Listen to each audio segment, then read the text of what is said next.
कांग्रेस नेता सुप्रिया श्रीनेत हमारे साथ है बात करने के लिए। सुप्रिया जी, महाराष्ट्र और झारखंड दो राज्यों की विधानसभा और कई राज्यों में उपचुनाव के नतीजे जो है वो सामने आ रहे हैं। क्या महाराष्ट्र का जो नतीजा है वो जो कांग्रेस पार्टी उम्मीद कर रही थी वैसा नहीं दिख रहा है? बिल्कुल ऐसा सच है कि महाराष्ट्र में हम इससे बहुत बेहतर प्रदर्शन की उम्मीद करते थे। हमें विश्वास था कि हम बड़ी तरीके से जीत सकते हैं। हम लोगों के मुद्दे उठा रहे थे, किसानों की बात कर रहे थे, महिलाओं की बात कर रहे थे, युवाओं की बात कर रहे थे। और महाराष्ट्र का जो नतीजा है वो बिल्कुल अप्रत्याशित है और डिसअपॉइंट करता है। लेकिन महाराष्ट्र का नतीजा झारखंड की जीत को ओवरशैडो नहीं कर सकता है। झारखंड में हमारी सरकार रिपीट हो रही है, अच्छे बहुमत से रिपीट हो रही है। ये अपने आप में एक बहुत बड़ी उम्मीद और आशा की किरण है कि अगर आप काम करिएगा तो आपको लोग जरूर वापस वोट करेंगे। एक ये भी बात है कि उपचुनाव की भी पिक्चर बहुत मिली जुली है।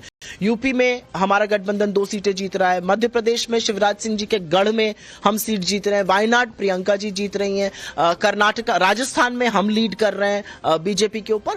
तो बहुत मिली जुली उपचुनावों की पिक्चर है। लेकिन ये 1-1 का स्कोर है। महाराष्ट्र जरूर आशा के विपरीत था, लेकिन झारखंड से हमें बहुत उम्मीद है, आशा, और सरकार रिपीट करने के लिए हम जनता का अभिवादन करते हैं। अभी कभी कई नेता जो है, चाहे कांग्रेस की बात करें या दूसरी पार्टियों की बात करें, ईवीएम को लेकर एक बार फिर से सवाल खड़े। ईवीएम पर इस देश में व्यापक चर्चा होनी चाहिए और वो जब वक्त होगा तो वो चर्चा जरूर होगी। जिस तरह से इलेक्शन कमीशन ने चुनाव टाला, महाराष्ट्र में 3-3 इंस्टॉलमेंट जाने दिए उनकी योजना के, वो सारी चीजें थी। लेकिन आज मैं सिर्फ नतीजों पर और जो नंबर्स आए हैं उस पर चर्चा करना। जिस योजना का आप जिक्र करिए, एक अंतिम सवाल, जिस योजना का महाराष्ट्र में आप जिक्र कर रही है, कुछ ऐसी ही योजना झारखंड में मैया योजना चलाई जा रही थी। कि महिला वोटर बहुत इंपॉर्टेंट है। ये दिखाता है कि अगर आप महिलाओं के लिए काम कर रहे हैं तो महिलाएं खुलकर आपके साथ खड़ी हो रही हैं।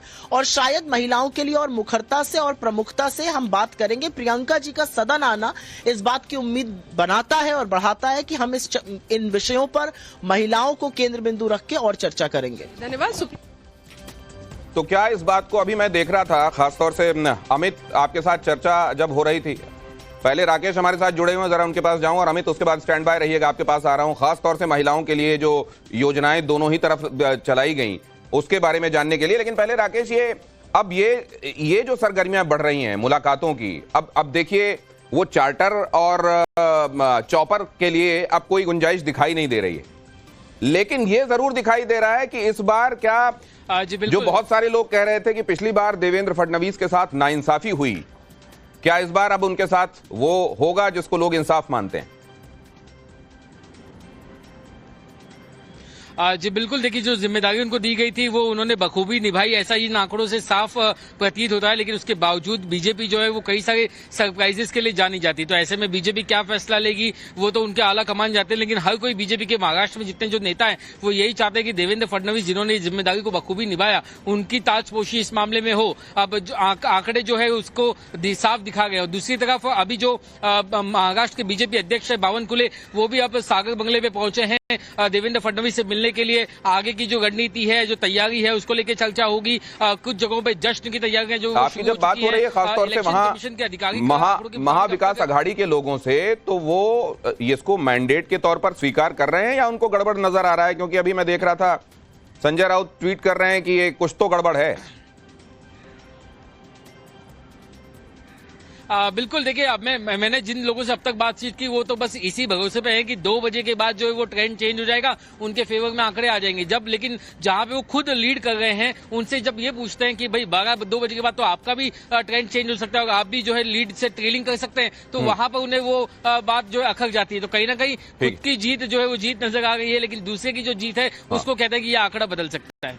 प्रदेश अध्यक्ष भारतीय जनता पार्टी के देख रहे हैं आप, वहां मुलाकात कर रहे हैं देवेंद्र फडणवीस के साथ। बहुत सारी चीजें ऐसी जो तेजी के साथ बदल रही हैं, बदलता परिदृश्य लगातार हम आपको बता रहे हैं। लेकिन यहां भारतीय जनता पार्टी, जनादेश, मोदी मैजिक, और उधर आप देखिए एंटी इनकम्बेंसी के होने के बावजूद कथित तौर पर एक बार फिर से झारखंड में सरकार की वापसी। ये बहुत सारी चीजें ऐसी हैं जिनको हम समझने की कोशिश कर रहे हैं। अमित, इसमें ये चर्चा लगातार हो रही है और मैं सुन रहा हूं कि महिलाओं के संदर्भ में जो काम किए गए, खासतौर से उधर महाराष्ट्र में भी यही पे कर रहा है वहां की रूलिंग पार्टी को, और यहां की रूलिंग पार्टी को भी वही पे कर रहा है जो उन्होंने मैया योजना नाम से महिलाओं के लिए लागू किया। क्या ये अकेला वो फैक्टर है जिसको डिसाइसिव माना जाए या वन ऑफ द फैक्टर्स है ये? नहीं, देखिए मुझे लगता है वन ऑफ द फैक्टर है, लेकिन ये बड़ा फैक्टर है। इसको आप अगर नंबर में डालेंगे कि 1, 2, 3 तो मुझे लगता है टॉप 3 में ये है, क्योंकि महिलाओं ने डिसाइड किया है दोनों जगहों में। ये सुबह से भी बात हो रही है, लेकिन मुझे लगता है जैसे महाराष्ट्र की बात करिए, महाराष्ट्र में इस योजना के अलावा जो एक पूरी तरह से जो बदलाव हुआ, जो एक नाराजगी थी, एंटी इनकम्बेंसी थी, और इस बात को लेकर नाराजगी थी कि अजित पवार को क्यों जोड़ा, बहुत सारी चीजें थी। अगर एक खबर फ्लैश कर दूं, वो खबर अब जरा दर्शकों को दिखा दूं, उसके फौरन बाद फिर से आता हूं आप लोगों के पास। ये देखिए एक और महत्वपूर्ण डेवलपमेंट चुनाव से जुड़ा हुआ आपकी स्क्रीन पर टाइम्स नाउ नवभारत। शिंदे गुट के नेताओं का लगातार ये बयान आ रहा है कि एकनाथ शिंदे को ही सीएम बनना चाहिए। जाहिर है ये आपको देखने को मिलेगा। इतना प्रेशर तो पॉलिटिक्स में जायज है ही कि एकनाथ शिंदे के जो सहयोगी हैं, उनके अपने नेता हैं, वो ये कह रहे हैं कि शिंदे साहब को ही एक बार फिर से सीएम बनना चाहिए। लेकिन आपको याद होगा कि जब भारतीय जनता पार्टी संकल्प पत्र जारी कर रही थी तो अमित शाह ने बहुत स्पष्ट कहा था कि हम जो महायुति के तमाम धड़े हैं साथ में बैठेंगे और उसके बाद तय होगा सीएम कौन। जरा देखिए क्या कहा गया। बहुत बड़ी जीत के तौर पर अभी तक दिख रही है। बीजेपी सबसे बड़ी पार्टी बन रही है। मुख्यमंत्री चेहरा भी वहां से निकलने की उम्मीद है, जैसा कि पहले बयान आ रहे थे। क्या कहते? महायुति निर्णय लेंगी, महायुति के नेता लोग निर्णय लेंगे, लेकिन मुझे लगता है मेरा नेता एकनाथ शिंदे साहब है, वो मुख्यमंत्री होना चाहिए। बिल्कुल, लेकिन सर जो आंकड़े सामने आ रहे हैं महायुति के एक तरफा हैं, मतलब किसी कॉम्प्रोमाइज की कोई जरूरत नहीं पड़ेगी सरकार बनाने के लिए। विपक्ष कह रहा है कि हम इस पर भरोसा अभी भी नहीं करते। गिरे तो भी टंगड़ी ऊपर, टांग ऊपर, ऐसे लोग कहते हैं, वैसे उनकी हालत है।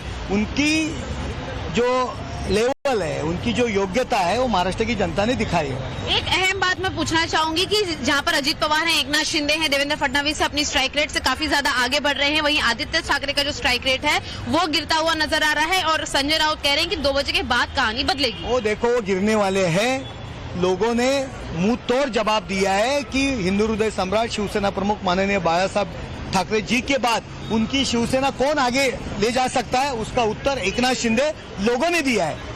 संजय राउत क्या कहता है, वो तो शरद पवार की भाषा बोलता है, सोनिया गांधी की भाषा बोलते हैं। वो क्या कहता है, हमसे उससे लेना देने ने, लोगों से लेना दे। लोगों ने मुंह तोड़ जवाब दिया है। एक आखिरी सवाल कि सरकार कितने दिनों में फॉर्म होगी? शपथ विधि का आरंभ हमें कब देखने मिलेगा? जल्द ही सरकार बैठेगी और शपथ विधि जल्दी होगा, आपको सबको इन्विटेशन मिलेगा। बहुत बहुत शुक्रिया हमसे बात करने का। जॉर्ज के साथ शिवानी मिश्रा, टाइम्स ऑफ भारत के लिए, थाने से।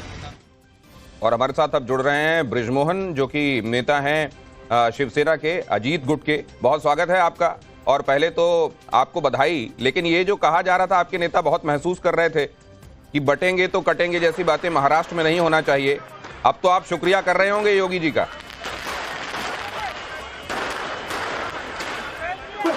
देखिए, हमारा तो आदरणीय अजीत दादा पवार ने भी उस समय कहा था और आज भी हम लोगों का इस मामले में बिल्कुल स्पष्ट सोच है कि हम लोग मतदाता में किसी भी प्रकार का धर्म, जाति या लिंग भेद का अंतर नहीं करते। हमारे लिए सभी मतदाता आदरणीय मतदाता हैं और हम लोग सारे मतदाताओं के लिए सोचते हैं, तो उसमें सभी धर्म, जाति और लिंग के लोग आते हैं। मैं सोचता हूँ इसी बात को हम लोगों ने कहा था और जनता ने भी उस बात को स्वीकार किया। ऐसा नहीं है, आप देखिए जिस प्रकार से वोट मिले हैं हमारे महायुति के प्रत्याशियों को, इसमें सभी धर्म और जाति के लोगों के वोट हैं।